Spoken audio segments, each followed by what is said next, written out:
Hello friends, welcome to my amazing session NCERT full explanation में। तो friends, अभी तक हम लोगों ने इकोसिस्टम का फर्स्ट लेक्चर कंप्लीट कर लिया। ओके, तो अब चलिए सेकंड लेक्चर है आपका।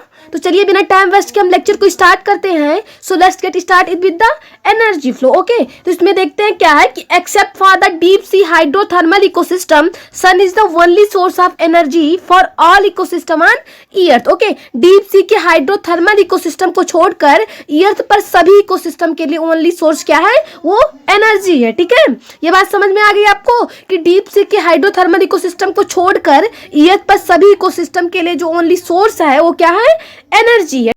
फ्रेंड्स, क्या है कि of the incident solar radiation less than 50% of it is photosynthetically active radiation PAR। Okay, incident solar system का 50% से कम पार्ट जो है फोटोसिंथेटिकली एक्टिव रेडिएशंस में होता है। ठीक है, 50% से कम पार्ट किसमें होता है, फोटोसिंथेटिकली एक्टिव रेडिएशन में होता है। We know that plants and photosynthetic bacteria autotrophs fix sun radiant energy to make food from simple inorganic materials. Okay, हम जानते हैं कि प्लांट एंड फोटोसिंथेटिक बैक्टीरिया जो कि ऑटोट्रॉप्स है, सन की रेडिएंट एनर्जी को सिंपल इनऑर्गेनिक मटेरियल से फूड बनाने में लगाते हैं। Plants capture only 2 to 10% of the PAR and this small amounts of energy sustain the entire living world. Okay, plants केवल 2 to 10% फोटोसिंथेटिकली एक्टिव रेडिएशन को कैप्चर करते हैं एंड यही स्मॉल अमाउंट की एनर्जी इंटायर लिविंग वर्ल्ड को sustain करती है। ठीक है, यही स्मॉल अमाउंट की जो एनर्जी है वो इंटायर लिविंग वर्ल्ड को सस्टेन करती है। ये बात देखते हैं फ्रेंड्स, क्या है कि so it is very important to know how the solar energy captured by plants flow through different organism of an ecosystem. Okay, so यह जानना मोस्ट इंपॉर्टेंट है कि प्लांट्स द्वारा कैप्चर की गई सोलर एनर्जी एक इकोसिस्टम के डिफरेंट ऑर्गेनिज्म के थ्रू किस टाइप से फ्लो होती है। ठीक है, ये बात समझ में आ गई आपको। तो आगे देखते हैं कि all organism are dependent for their food on producer either directly और इनडायरेक्टली। ओके, अर्थ के सभी ऑर्गेनिज्म फूड के लिए डायरेक्टली या इनडायरेक्टली प्रोड्यूसर पर डिपेंड रहते हैं। ठीक है, so you find unidirectional flow of energy from the sun to producers and then to consumers. Is this in keeping with the first law of thermodynamics? Okay, तो यह आप find करेंगे कि सन से प्रोड्यूसर की ओर एंड देन कंज्यूमर की ओर energy का flow unidirectional होता है। क्या इसमें थर्मोडायनामिक्स का फर्स्ट लॉ है? आगे देखते हैं फ्रेंड्स, क्या है कि further ecosystem are not exempt for the second law of thermodynamics. Okay, ecosystem thermodynamics के सेकेंड लॉ से एग्जम्प्ट नहीं है। They need a constant supply of energy to synthesis the molecule they require to contract the universal tendency toward increasing disorder lines. Okay, उन्हें constant energy की supply की need होती है ताकि वह मॉलिक्यूल को सिंथेसिस कर इंक्रीज हुए डिसऑर्डर लाइंस की यूनिवर्सल टेंडेंसी से कॉन्ट्रैक्ट कर सके। ठीक है, ये बात समझ में आ गई आपको। तो आगे देखते हैं फ्रेंड्स, क्या है कि the green plant in the ecosystem called producers. Okay, ecosystem में ग्रीन प्लांट्स को हम लोग क्या बोलते हैं, प्रोड्यूसर्स बोलते हैं। ठीक है, इकोसिस्टम में ग्रीन प्लांट्स को हम लोग क्या बोलते हैं, प्रोड्यूसर। आगे देखते हैं फ्रेंड्स, क्या है कि in terrestrial ecosystem major producer herbaceous and woody plants likewise producers in an aquatic ecosystem are various species like phytoplankton, algae and higher plants. Okay, terrestrial ecosystem में हर्बेरियस एंड वुडी प्लांट्स क्या है, major producer है। इसी type various species like phytoplankton, algae and higher plants aquatic ecosystem के producer है। ठीक है, ये सब किसके प्रोड्यूसर है, एक्वेटिक इकोसिस्टम के प्रोड्यूसर है।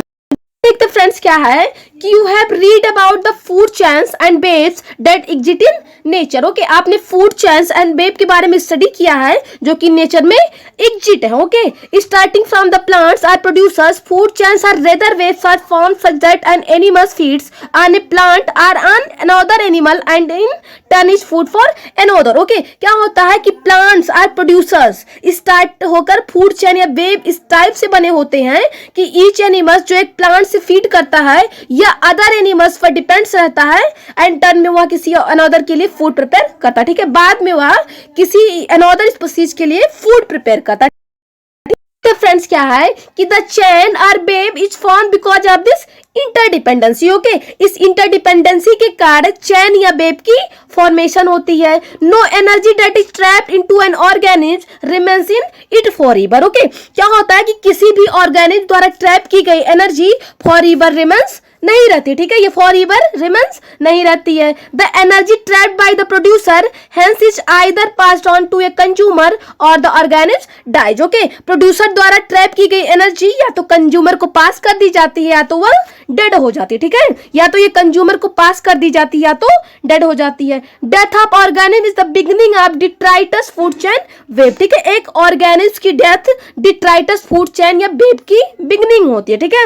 ये बात समझ में आ गई आपको कि एक ऑर्गेनिज्म की जो डेथ है वो डिट्राइटस फूड चेन या वेब की बिगिनिंग। देखते हैं फ्रेंड्स क्या है कि all animals depends on plants directly और indirectly for their food needs. Okay, सभी एनिमल्स अपनी फूड की नीड के लिए डायरेक्टली या इनडायरेक्टली प्लांट्स पर डिपेंड रहते हैं, ठीक है, वो डायरेक्टली या इनडायरेक्टली प्लांट्स पर डिपेंड रहते हैं। They are hence called consumers and also called heterotrophs. इन्हें कंज्यूमर्स या हेट्रोट्रॉप्स भी कहा जाता है, ठीक है, इनको कंज्यूमर्स भी कहा जाता है एंड हेट्रोट्रॉप्स भी कहा जाता है, ठीक है। If the feed on the producer the plants they are called primary consumers and if the animals eat other animals which in turn eat the plants or their produced they are called secondary consumers. Okay, क्या होता है कि यदि वह producer plant से feed करता है, ठीक है, अगर वह प्रोड्यूसर्स प्लांट से फीड करते हैं तब उन्हें प्राइमरी कंज्यूमर कहा जाएगा। एंड यदि एक एनिमल्स दूसरे एनिमल्स या वह एनिमल्स जो ट्री को या प्रोड्यूसर को खाता, ठीक है, वह एनिमल्स जो ट्री को या उसके प्रोड्यूसर को खाते हैं उसको वो खाता है तो उसे हम लोग क्या बोलेंगे, सेकेंडरी कंज्यूमर बोलेंगे, ठीक है।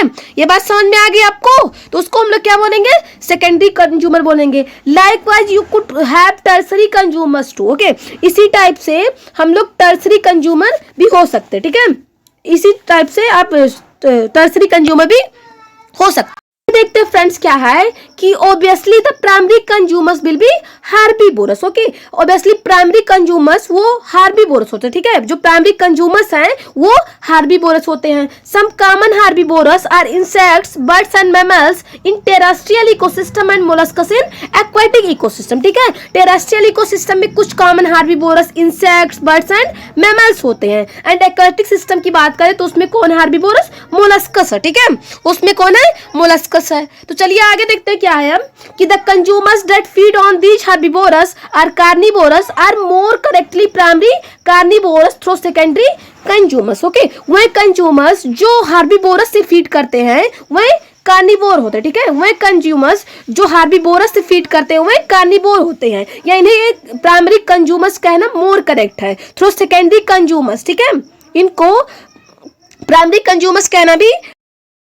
देखते हैं फ्रेंड्स क्या है कि those animals that depend on the primary carnivores for food are labelled secondary carnivores. Okay, वो एनिमल्स जो फूड के लिए प्राइमरी कार्निवोरस पर डिपेंड करते हैं उन्हें सेकेंडरी कार्निवोरस के नेम से लेबल किया गया है। A simple grazing food chain GFC is depicted below, ठीक है, एक simple grazing food chain GFC यहाँ शो की गई, ठीक है, जिसमें ग्रॉस क्या है वो प्रोड्यूसर है, गोट क्या है प्राइमरी कंज्यूमर है एंड मैन क्या है सेकेंडरी कंज्यूमर है, ठीक है। ये बात समझ में आ गई ना आपको, ऑर्गेनिक मैटर। ओके, एक अदर टाइप की फूड चेन को डिट्राइटस फूड चेन के नाम से जाना जाता है जो डेड ऑर्गेनिक मैटर से बिगन होते हैं, ठीक है, जो डेड ऑर्गेनिक मैटर से बिगन होते हैं। It is made of decomposers which are heterotrophic organism mainly fungi and bacteria. Okay, यह डिकम्पोजर से बना होता है जो कि मेनली फंजाई एंड बैक्टीरिया के फॉर्म में हेट्रोट्रॉपिक ऑर्गेनिज्म होते हैं, ठीक है, जो कि मेनली फंजाई एंड बैक्टीरिया के फॉर्म में हेट्रोट्रॉपिक ऑर्गेनिज्म। फ्रेंड्स आप इसको थोड़ा सा ध्यान से देखिएगा बिकॉज इसमें वर्ड्स को एक साथ करके दे दिया तो थोड़ी बहुत प्रॉब्लम तो होगी, हमको भी हो रही है तो आपको भी होगी, ठीक है, तो आप मैनेज कर लोगे मुझे पता है। तो आगे देखते हैं क्या है कि they meet their energy and nutrient requirements by degrading dead organic matter और डिट्राइटस। ओके, ये डेड ऑर्गेनिक मैटर या डिट्राइटस के फ्रेगमेंटेशन द्वारा एनर्जी एंड न्यूट्रिएंट्स प्राप्त करते हैं। These are also known as saprotrophs, sapro to decompose. Okay, इनको हम लोग सेप्रोट्रॉप्स बोलते हैं या सेप्रो टू डिकम्पोज के नेम से जाना जाता है। Decomposers secrete digestive enzymes that break down dead and waste materials into simple inorganic materials which are subsequently absorbed by them. Okay, क्या होता है कि डिकम्पोजर्स डाइजेस्टिव एंजाइम सीक्रेट करते हैं जो डेड एंड वेस्ट मटेरियल्स को सिंपल इनऑर्गेनिक मटेरियल में break down करते हैं जो बाद में उन्हीं के द्वारा सब्सिक्वेंटली एब्जॉर्ब कर ली जाता है, ठीक है। इतनी बात समझ में आ गई आपको कि जो डिकम्पोजर्स हैं वो डाइजेस्टिव एंजाइम सीक्रेट करते हैं जो डेड एंड वेस्ट मटेरियल्स को सिंपल इनऑर्गेनिक मटेरियल्स में ब्रेक डाउन करता है एंड जो बाद में उन्हीं के द्वारा सब्सिक्वेंटली एब्जॉर्ब कर लिए जाते हैं, ठीक है। ये देखते फ्रेंड्स क्या है कि in an aquatic ecosystem GFC is the major conduit for energy flow. Okay, aquatic ecosystem में grazing food chain energy flow का मेजर कंड्यूट है। Okay, as against this in a terrestrial ecosystem ये much larger fraction of energy flow through the detritus food chain than through the GFC. Okay, क्या होता है कि इसके against terrestrial ecosystem में grazing food chain की compare में detritus food chain द्वारा कहीं अधिक एनर्जी फ्लो होती है। ठीक है, उसमें क्या होती है, अधिक एनर्जी फ्लो होती है। देखते फ्रेंड्स क्या है कि डिट्राइटस फूड चेन में be connected with the grazing food chain at some level. Some of the organism of DFC are prey to the GFC animals and in natural ecosystem some animals like cockroach, crow etcetera are omnivores. ठीक है, क्या होता है कि कुछ level पर detritus food chain को grazing food chain से कनेक्ट किया जा सकता है। ठीक है, कुछ लेवल पर डिट्राइटस फूड चेन को ग्रेजिंग फूड चेन से कनेक्ट किया जा सकता है। डिट्राइटस फूड चेन के कुछ organism grazing food chain animals के प्रे बनाते हैं, इट मींस के शिकार बन जाते हैं। एंड एक नेचुरल इकोसिस्टम में कुछ animals like cockroach, crow etcetera सभी ओमनिवोरस होते हैं। ठीक है, ये सभी फ्रेंड्स की these natural interconnection of food chains make it ये फूड वेब। ठीक है, फूड चेन्स का यह नेचुरल इंटरकनेक्शन एक फूड वेब का फॉर्मेशन करती है। How would you classify human beings? ठीक है, आप ह्यूमन बींग्स को कैसे क्लासिफाई करोगे? तो देखते हैं हम क्या है एनसीईआरटी की लाइन में कि organism occupy a place in the natural surroundings or in a community according to their feeding relationship with other organism. ठीक है, क्या होता है कि फीडिंग रिलेशनशिप के अकॉर्डिंग सभी ऑर्गेनिज्म का नेचुरल सराउंडिंग या एक कम्युनिटी में अदर ऑर्गेनिज्म के साथ एक प्लेस ऑक्युपाई होता है। ठीक है, उनका एक प्लेस ऑक्युपाई होता है। Based on the source of their nutrition or food, organisms occupy a specific place in the food chain that is known as the trophic level। ठीक है, क्या होता है कि सभी ऑर्गेनिज्म अपने न्यूट्रिशन या फूड के सोर्स के बेस पर फूड चेन में एक स्पेसिफिक प्लेस ऑक्युपाई करते हैं जिसे ट्रॉफिक लेवल के नाम से जानते हैं। ठीक है, जिसको हम लोग ट्रॉफिक लेवल के नाम से जानते हैं। ठीक है, आगे देखते हैं कि producers belong to the first trophic level herbivores, primary consumers to the second and carnivores, secondary consumers to the third. Okay, क्या होता है कि प्रोड्यूसर्स फर्स्ट ट्रॉपिक लेवल में आते हैं, herbivores primary consumers, second and carnivores secondary consumer third trophic level से आते हैं। तो ये हम लोग देखेंगे चार्ट को हम देख लेते हैं। ठीक है, इसमें क्या है कि जो प्रोड्यूसर है वो फर्स्ट ट्रॉपिक लेवल है। ठीक है, उसका जो एग्जांपल है क्या है, फाइटोप्लैंक्टन्स, ग्रॉस एंड ट्री। ठीक है, इसमें प्लांट्स आते हैं। एंड प्राइमरी कंज्यूमर्स की बात करें तो सेकंड ट्रॉपिक लेवल हार्बीवोरस, जिसका एग्जांपल कौन है, जूप्लैंक्टन, ग्रासहोपर एंड काऊ। अगर सेकेंडरी कंज्यूमर की बात करें तो third trophic level carnivore, birds, fishes, wolf. Tertiary consumer fourth trophic level top carnivore, man and lion. ठीक है, तो ये आप देख लीजिएगा और अच्छे से। फिलहाल हम लोग एनसीईआरटी की लाइन पे आते हैं। कसम खाई हम लोगों ने कि एनसीईआरटी की हर एक लाइन कवर करेंगे। तो चलिए हम देखते हैं यहाँ पे। ठीक है फ्रेंड्स, क्या है कि the important point two note is that the amount of energy decrease at the successive trophic level. ठीक है, क्या होता है कि ये पॉइंट नोट करने के लिए इंपॉर्टेंट है कि सक्सेसिव ट्रॉपिक लेवल पर एनर्जी का जो अमाउंट है वो डिक्रीज हो जाता है। ठीक है, एनर्जी का अमाउंट क्या है, डिक्रीज हो जाता है। When any organic dies it is converted to detritus or dead biomass that serves as an energy source for decomposers. Okay, जब कोई ऑर्गेनिक डेड हो जाता है तो वह डिट्राइटस या डेड बायोमास में कन्वर्ट हो जाता है, जो डिकम्पोजर्स के लिए एक एनर्जी सोर्स के फॉर्म में काम करता है। ठीक है, जो डिकम्पोजर्स के लिए एक एनर्जी सोर्स के फॉर्म में काम करता है। Organism at each trophic level depend on those at the lower trophic level for their energy demand. Okay, क्या होता है कि प्रत्येक ट्रॉपिकल लेवल पर ऑर्गेनिज्म अपनी एनर्जी की डिमांड के लिए लोअर ट्रॉपिक लेवल पर डिपेंड करता है। ठीक है, ये बात समझ में आ गई आपको कि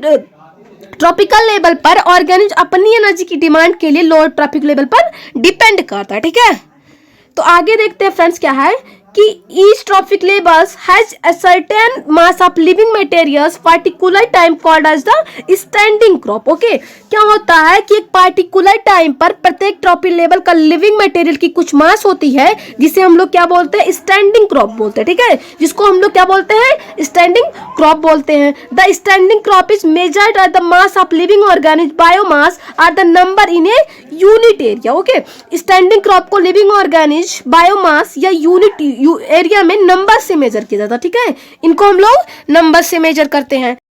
आगे देखते हैं फ्रेंड्स क्या है, the biomass of a species expressed in terms of fresh और ड्राई बेड। ठीक है, एक स्पीसीज की बायोमास को फ्रेश या ड्राई बेड के फॉर्म में एक्सप्रेस किया जाता है। ठीक है, measurements of biomass in terms of dry bed is more accurate. Why? ठीक है, क्या होता है कि एक बायोमास का मेजरमेंट ड्राई वेट के टर्म में किया जाए तो वह अधिक एक्यूरेट होता है। क्यों? ठीक है, तो देखते हैं क्या है हम लोग। तो फ्रेंड्स क्या है, the number of trophic level in the grazing food chain is restricted as the transfer of energy follows 10% law. Only 10% of the energy is transfer to each trophic level from the lower trophic level. ठीक है, क्या होता है कि grazing food chain में trophic level की number restricted होती है, इस टाइप से एनर्जी फ्लो का ट्रांसफर 10% से कम होता है। और प्रत्येक लोअर ट्रॉफिक लेवल से ऊपर का ट्रॉफिक लेवल पर केवल 10% एनर्जी फ्लो होती है। ठीक है, प्रत्येक लोअर ट्रॉफिक लेवल से ऊपर की ट्रॉफिक लेवल पर केवल 10% एनर्जी फ्लो होती है। ठीक है, ये बात समझ में आ गई ना आपको? तो आगे देखते हैं कि nature it is possible to have to so many labels producers herbivore primary carnivore secondary carnivore in the grazing food chain. ठीक है, नेचर में यह पॉसिबल है कि कई लेबल हो। ठीक है, कई लेबल हो, लाइक ग्रेजिंग फूड चेन में producers herbivores primary carnivore secondary carnivore etcetera. ठीक है, ये कई लेबल हो। Do you think there is any such limitation in a detritus food chain? ठीक है, क्या आप थिंक कर सकते हैं कि इस टाइप डिट्राइटस फूड चेन की कोई लिमिटेशन है? आप थिंक कर सकते हैं? तो बताइए। वैसे हम आगे देखते हैं, इस फिगर को थोड़ा हटा देंगे, हम लोग स्किप कर देंगे। ठीक है, कि टाइम इंपॉर्टेंट है ना। तो अब हम बात करेंगे फ्रेंड्स किसकी, इकोलॉजिकल पिरामिड की बात करेंगे। ओके, तो इसमें हम देखते हैं क्या है, you must be familiar with the shape of a pyramid. Okay, आप पिरामिड के शेप से परिचित होंगे। The base of pyramid is broad and it is narrow towards the apex. Okay, क्या होता है कि पिरामिड का जो बेस है वो ब्रॉड एंड एपेक्स की ओर क्या होता है, नैरो हो जाता है। ठीक है, वो एपेक्स की ओर क्या हो जाता है, नैरो हो जाता है। देखते फ्रेंड्स क्या है कि वन गेट्स ए सिमिलर से वेदर एक्सप्रेस द फूड और energy relationship between organism at different trophic level. ठीक है, क्या होता है फ्रेंड्स कि डिफरेंट ट्रॉफिक लेवल पर ऑर्गेनिज्म के बीच चाहे आप फूड या एनर्जी रिलेशनशिप जोड़े तो आपको पिरामिड की सिमिलर शेप मिलेगी। ठीक है, आपको पिरामिड की सिमिलर शेप मिलती है। ये बात समझ में आ गई आपको? तो आगे देखते हैं क्या है कि this relationship is expressed in terms of number biomass और एनर्जी। ओके, इस रिलेशनशिप को नंबर बायोमास या एनर्जी के टर्म में एक्सप्रेस किया जा सकता है। ठीक है, तो आगे क्या है कि the base of each pyramid represents the producer or the first trophic level while the apex represent tertiary or top level consumers. ठीक है, क्या होता है कि प्रत्येक पिरामिड के बेस को प्रोड्यूसर या फर्स्ट ट्रॉफिक लेवल रिप्रेजेंट करता है, जबकि एपेक्स को टर्सरी या टॉप लेवल कंज्यूमर रिप्रेजेंट करता है। देखते हैं फ्रेंड्स क्या है, the 3 types of ecological pyramid that are usually studied are. Okay, 3 ecological pyramid जिनका यूजुअली स्टडी किया जाता है कौन से हैं? फर्स्ट क्या है, पिरामिड ऑफ नंबर, सेकंड है pyramid of biomass and third क्या है, पिरामिड ऑफ एनर्जी। ओके, ठीक है, तो फिगर में आप देख लीजिएगा, फिगर को मैं स्किप कर दे रही हूं हमेशा। तो आगे देखते हैं क्या है। ठीक है, देखते हैं इसमें क्या है कि any calculation of energy content biomass or number has to include all organism at that trophic level. ठीक है, एनर्जी कंटेंट बायोमास या नंबर की किसी भी कैलकुलेशन में ट्रॉफिक लेवल के सभी ऑर्गेनिज्म का इंक्लूड किया जाना चाहिए। ठीक है, ट्रॉफिक लेवल के सभी ऑर्गेनिज्म को इंक्लूड किया जाना चाहिए। No generalization be make will be true if we take only a few individual at any trophic level into account. Okay, क्या होता है फ्रेंड्स कि यदि हम किसी ट्रॉफिक लेवल के कुछ इंडिविजुअल्स को ही कैलकुलेशन में लेते हैं तो हमारे द्वारा किया गया कोई भी जनरलाइजेशन क्या है, ट्रू नहीं।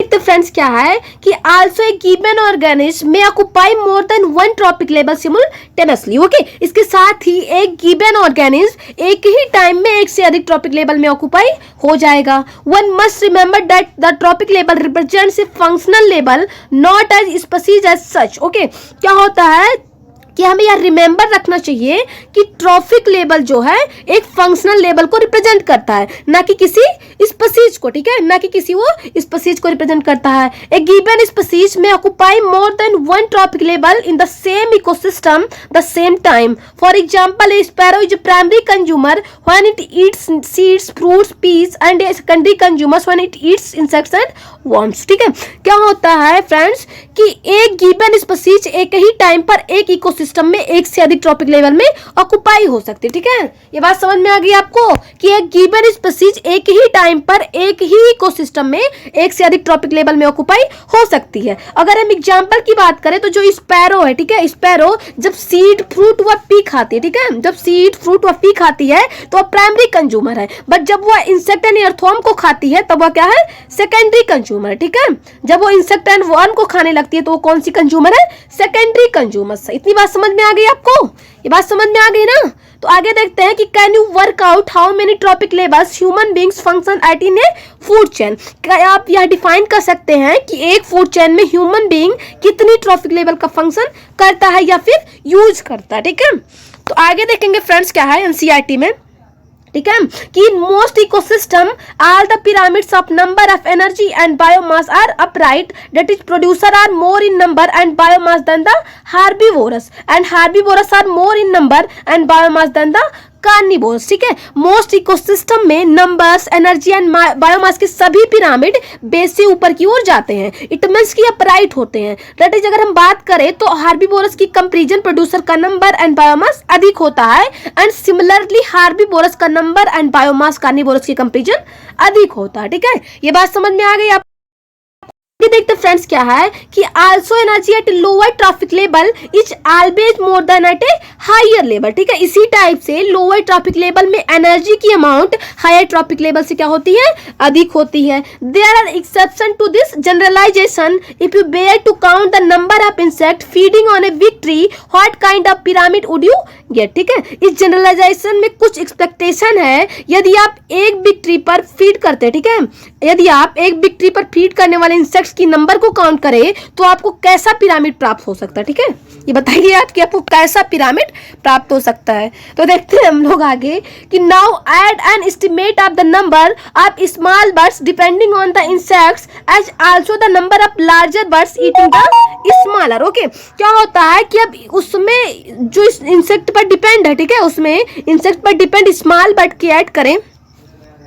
तो फ्रेंड्स क्या है कि now add an estimate of the number of small birds depending on the insect as also the number of larger birds eating the smaller, draw the shape you would get. ठीक है, क्या होगा कि आप सबसे पहले इंसेक्ट्स पर depend small birds को ऐड करें, इसके साथ इंसेक्ट्स बर्ड पर डिपेंड बिग बर्ड को कैलकुलेट करें। अब आप प्राप्त कैलकुलेशन को ड्रॉ करें। ठीक है, ये आपके लायक नहीं है अगर आप नीट की तैयारी कर रहे हैं वैसे, ठीक है, बट 12th वालों के लिए है, उनको ये करना रहेगा। तो आगे देखते फ्रेंड्स क्या है कि the pyramid of biomass in sea is generally inverted because the biomass of fishes far exceed that of phytoplankton. ठीक है, क्या होता है कि सी में बायोमास के पिरामिड भी जनरली क्या होते हैं, इन्वर्टेड होते हैं। ठीक है, इट मींस कि ये उल्टे होते हैं। ठीक है, बिकॉज फिशेज को बायोमास की फाइटोप्लैंक्टन की बायोमास से बहुत अधिक होती है। ठीक है, फिशेस की जो बायोमास है वो फाइटोप्लैंक्टन की बायोमास से बहुत अधिक होती है। Is not that a paradox, how would you explain this. ठीक है, क्या यह एक पैराडॉक्स नहीं है, आप इसको एक्सप्लेन कैसे देखते फ्रेंड्स क्या है कि pyramid of energy is always upright, can never be inverted because when energy flows from a particular trophic level to the next trophic level some energy is always lost as heat at each step. ठीक है, energy का pyramid always upright होता है, कभी inverted नहीं हो सकता, because जब एनर्जी किसी पर्टिकुलर ट्रॉपिक लेवल से नेक्स्ट ट्रॉपिक लेवल में पहुंचती है तो हर लेवल पर हीट के फॉर्म में एनर्जी का लॉस होता है। ठीक है, हर फॉर्म में हीट के फॉर्म में एनर्जी का लॉस होता है। ठीक है, इतनी बात आपको समझ में आ गई ना।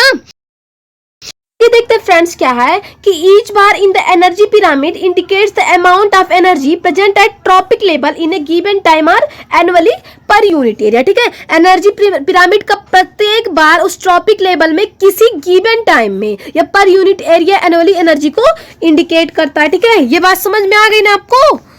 देखते फ्रेंड्स क्या है कि however there are certain limitation of ecological pyramid such as it does not take into account the same species belonging to 2 or more trophic levels. ठीक है, क्या होता है कि इकोलॉजिकल पिरामिड की कुछ लिमिटेशन है, सच एज पिरामिड में ऐसी स्पीशीज का समावेश भी होता है जो कि 2 या अधिक ट्रॉपिक लेवल से बिलोंग करता है। ठीक है, जो 2 या 2 से अधिक ट्रॉपिक लेवल से बिलोंग करता है। It assumes a simple food chain, something that almost never exist in nature. It does not accommodate accommodate a food web. ठीक है, क्या होता है फ्रेंड्स कि इसको एक सिंपल फूड चेन बनती है जो कि नेचर में एग्जिस्ट नहीं होती है, इसमें फूड वेब का एक्कोमोडेट नहीं है। ठीक है, ये बात समझ में आ गई आपको कि इसमें जो है फूड वेब का एक्कोमोडेट नहीं है। Moreover saprophytes are not given any place in ecological pyramid even though they play in a vital role in the ecosystem. Okay, क्या होता है फ्रेंड कि इकोसिस्टम में एक वाइटल रोल प्ले करने के बाद सैप्रोफाइट्स को इकोलॉजिकल पिरामिड में कोई प्लेस नहीं दिया गया है। ठीक है,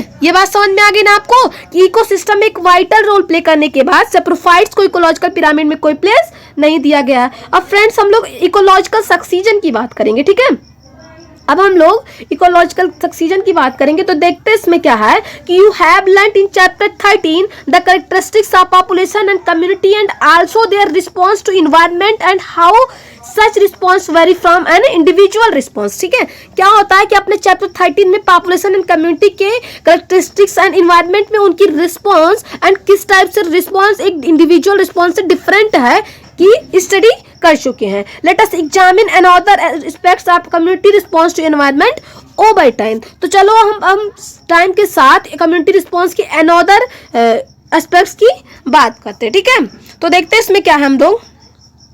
ठीक है, क्या है कि an important characteristics of all communities is that their composition and structure constantly change in response to the changing environmental conditions. ठीक है, सभी कम्युनिटी का इंपॉर्टेंट कैरेक्टर इन्वायरमेंट के चेंजिंग के साथ इसके कंपोजिशन एंड स्ट्रक्चर में कॉन्स्टेंटली चेंज होता रहता है। This change is orderly and sequential parallel with the changes in the physical environment. Okay, ये जो चेंजेस हैं ये चेंजेस के पैरेलल होता है। ठीक है, ये बात समझ में आ गई आपको कि जो चेंजेस है ideally and sequential physical environment के चेंजेस के पैरेलल होता है। These changes lead finally to a community that is the near equilibrium with the environment and that is called a climax community. ठीक है, क्या होता है फ्रेंड्स कि जो चेंजेस है कम्युनिटी को फाइनल करता है जो कि इन्वायरमेंट से इक्विलिब्रियम के क्लोज है, इसे हम लोग क्या बोलते हैं, क्लाइमैक्स कम्युनिटी बोलते हैं। ठीक है, इसको हम लोग क्लाइमैक्स कम्युनिटी कहते हैं। देखते फ्रेंड्स क्या है कि the gradual and fairly predictable change in the species composition of a given area is called ecological succession. Okay, क्या होता है कि एक गिवन एरिया को स्पीसीज कंपोजिशन में ग्रेजुअल एंड फेयरली प्रेडिक्टेबल को हम लोग क्या बोलते हैं, इकोलॉजिकल सक्सीजन बोलते हैं। ठीक है, during succession some species colonize an area and their population become more numerous whereas population of other species decline and even disappear. ठीक है, क्या होता है कि सक्सीजन के ड्यूरिंग कुछ स्पीसीज एक एरिया में नई कॉलोनी बना लेती हैं एंड इनकी पॉपुलेशन अनगिनत हो जाती है, जिसके बाद दूसरी स्पीसीज की पॉपुलेशन घटती चली जाती है एंड यहां तक कि वो डिसअपीयर हो जाती है। ठीक है, दूसरी कॉलोनी क्या होती है, डिसअपीयर हो जाती है। तो आगे क्या है कि the entire sequence of communities that successively change in A given और कॉल्ड शेयर। ठीक है, क्या होता है कि कम्युनिटी का इंटायर सीक्वेंस जो गिवन एरिया में सक्सेसिवली चेंज होता है उसे हम लोग क्या बोलते हैं, शेयर। फ्रेंड्स क्या है, the individual transitional communities are term serial stage or serial communities. ठीक है, इंडिविजुअल की ट्रांजिशनल कम्युनिटी को सीरियल स्टेज या सीरियल कम्युनिटी कहा जाता है। In the successive serial stage there is a change in the diversity of species of organism, increase in the number of species and organism as well as an increase in the total biomass. ठीक है, क्या होता है friends की successive serial stage में organism की species की diversity, organism and species की नंबर में इंक्रीज एंड साथ ही टोटल बायोमास में इंक्रीज लाइक की चेंज होते हैं। ठीक है, इंक्रीज लाइक चेंज होती है। ये बात समझ में आ गई ना आपको।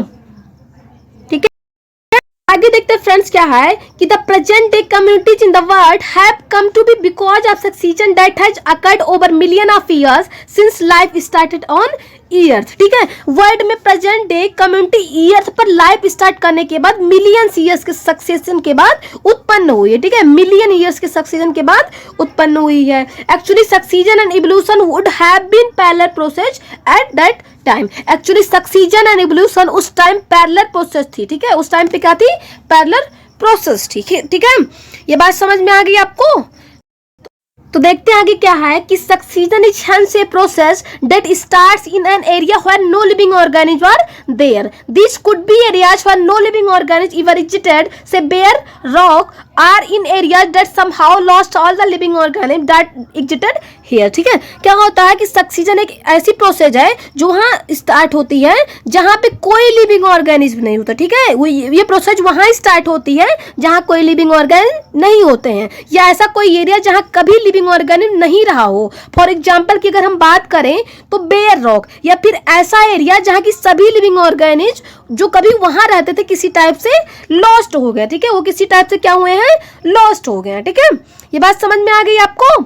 देखते फ्रेंड्स क्या है कि the former is called primary succession while the latter is termed secondary succession. ठीक है, पहले को प्राइमरी सक्सीजन कहते हैं जबकि दूसरे को हम लोग क्या बोलते हैं, सेकेंडरी सक्सीजन कहते हैं. देखते फ्रेंड्स क्या है कि examples of area where primary succession occurs on newly cooled lava, bare rock, newly created pond or reservoir. ठीक है, प्राइमरी सक्सीजन पर पाए जाने वाले एरिया का जो एग्जांपल है वो न्यूली कूल्ड लावा है, bare rock and newly created pond या फिर रिजर्वायर है. ठीक है, इतनी बात समझ में आ गई आपको. तो आगे देखते हैं कि the establishment of a new biotic community is generally slow. ठीक है, क्या होता है कि न्यू बायोटिक कम्युनिटी का जो एस्टेब्लिश है वो जनरली स्लो होता है. देखते हैं फ्रेंड्स क्या है कि before a biotic community of diverse organism can become establish there must be soil. Okay, diverse organism की बायोटिक कम्युनिटी की एस्टेब्लिश से पहले वहां पे सॉइल होना चाहिए. Depending mostly on the climate it takes natural process several 100 to several thousand years to produce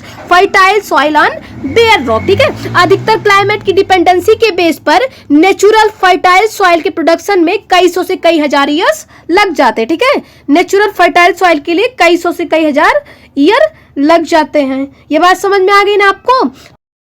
देखते friends क्या है कि secondary succession begins in areas where natural biotic communities have been destroyed such as in abandoned farm lands, wild and cut forest lands that have been flooded. ठीक है, secondary सक्सीजन ऐसे area में start होती है जहां नेचुरल बायोटिक कम्युनिटी डिस्ट्रॉय हो गए. ठीक है, लाइकवाइज की पूरी तरह से छोड़ी गई फार्म लैंड्स. ठीक है, पूरी तरह से छोड़ी गई फार्म लैंड्स, या फिर आप ऐसे भी बोल सकते हो कि जले या कटे फॉरेस्ट. ठीक है, वाइंड या कट फॉरेस्ट या फिर बाढ़ से अफेक्टेड लैंड. ठीक है, वहां पे ही ये हो सकता है. ठीक है, since some soil or sediment is present succession is faster than primary succession. जबकि कुछ सॉइल या सेडिमेंट इनमें प्रेजेंट रहते हैं, सक्सीजन की प्रोसेस प्राइमरी सक्सीजन की कंपैरिजन फर्स्ट होती है. ठीक है, ये बात समझ में आ गई ना आपको कि सक्सीजन की जो प्रोसेस है वो प्राइमरी सक्सीजन के कंपैरिजन फास्ट होती है. Description of ecological succession usually focuses on changes in vegetation. ठीक है, यूजुअली इकोलॉजिकल सक्सीजन का डिस्क्रिप्शन वेजिटेशन चेंजेस पर फोकस होता है. ठीक है, वेजिटेशन चेंजेस पर फोकस होता है. However these vegetational change in turn affect food and shelter for various types of animals. जबकि बाद में वेजिटेशनल चेंज वेरियस टाइप के एनिमल्स के फूड एंड शेल्टर पर इफेक्ट डालते हैं. The size succession proceeds the numbers and types of animals and decomposers also change. ठीक है, जैसे जैसे सक्सीजन बढ़ता है एनिमल के type and number and decomposers भी चेंज होते रहता है. ये बात मोस्ट इंपॉर्टेंट आप याद रखिएगा कि जैसे जैसे सक्सीजन बढ़ता है एनिमल्स के टाइप एंड नंबर्स या डिकम्पोजर्स चेंज होते रहते हैं. ठीक है, आगे देखते हैं फ्रेंड्स क्या है कि at any time during primary या secondary succession natural or human induced disturbance, fire, deforestation etcetera can convert a particular seral stage of succession to an early stage. ठीक है, किसी भी टाइम प्राइमरी या सेकेंडरी सक्सीजन को natural and human induced disturbance like fire, डिस्टर्बेशन etcetera द्वारा seral stage को early stage में कन्वर्ट किया जाता है. ठीक है, सीरियल स्टेज को ईयरली स्टेज में कन्वर्ट किया जा सकता है. Also, such disturbances create new conditions that encourage some species and discourage or eliminate other species. ठीक है, इन डिस्टर्बेंस से ऐसी न्यू कंडीशन क्रिएट हो जाती है जिनसे न्यू स्पीसीज को इंकरेज मिलता है एंड अदर स्पीसीज डिस्करेज हो जाती है. ठीक है, ये बात समझ में आ गई, या इलिमिनेट भी हो जाती है लास्ट में. तो फ्रेंड्स आज का लेक्चर हम यहीं पे समाप्त करते हैं. Thank you.